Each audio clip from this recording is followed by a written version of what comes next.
तर hi friend, नमस्कार. तर चला, मी एक बाउल घेतलेला आहे, त्यामध्ये घेतलेला आहे 2 वाट्या बेसन पीठ आणि बघा याचं साहित्य काढून घेतलेलं आहे.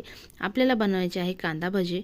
तर चला, ओवा घेतलेला आहे, कमी तिखट मिरची, चवीनुसार मीठ आणि चला इथं ना 5-6 कांदे कापून घेतलेले आहे, कारण आपल्याला कांदा भजी करायचे. आणि ही घेतलेली आहे कोथिंबीर. तर चला, हे साहित्य काढून घेतलेलं आहे. तर चला, आपण हे ना त्या पिठामध्ये ॲड करून घेऊया.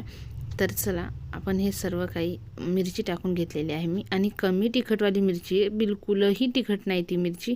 आणि मी कवळी कवळी घेतलेली आहे, कारण मुलं खाऊ शकतात म्हणून मी जास्त मिरची टाकलेली आहे. तर चला, हे सर्व काही मी ॲड करून घेत आहे यामध्ये. तर बघू शकता तुम्ही, माझे पहिले व्हिडिओ फॅमिलीचे होते, पण मला असं वाटलं की मला स्वयंपाक करायला खूप आवडतं. तर मला वाटलं की मी रेसिपी बनवावं. तर चला, कोशिश करते, तुमची साथ असेल तर खूपच मी नक्कीच सक्सेस होईल. तर चला, मी ना पीठ भिजून घेतलेलं आहे, भज्यांचं पीठ. तर थोडं थोडं पाणी टाकून पीठ भिजून घेतलेलं आहे, आणि मग 10 मिनटं ठेवलं. नंतर कढई ठेवली गॅसवरती कढई ठेवल्याच्या नंतर तेल आपलं बारीक गॅसवरती मस्त तापून झालेलं आहे, आणि मस्तपैकी मी यामध्ये भजे सोडत आहे. तर तुम्ही बघू शकता, तो मस्त असे भजे सोडत आहे मी यामध्ये. आणि तेल आपलं मस्तपैकी तापून झालेलं आहे, आणि बाजूला मी कढी वगैरे पण केलेली आहे. तर मसाले भात केलेला आहे आणि कढी केलेली आहे.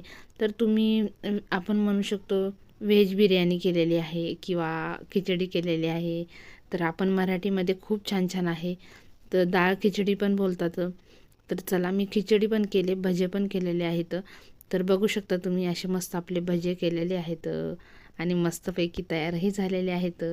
तर चला, आपण आता ना मी तुम्हाला दाखवत आहे की भजे कसे झाले. तर भज्यांसोबत मी घेतलेलं आहे, एका वाटीमध्ये कढी घेतलेली आहे, एका डिशमध्ये छानपैकी मी खिचडीही काढून घेतलेली आहे. तर चला, आमच्या चॅनलला नक्की लाईक करा, सबस्क्राईब करा. आणि चला, तर नवीन परत काही घेऊन येणार आहे मी, फॅमिलीचा व्हिडिओ किंवा मग असा रेसिपीचा व्हिडिओ. तर चला, तोपर्यंत स्वस्त खा आणि मस्त राहा.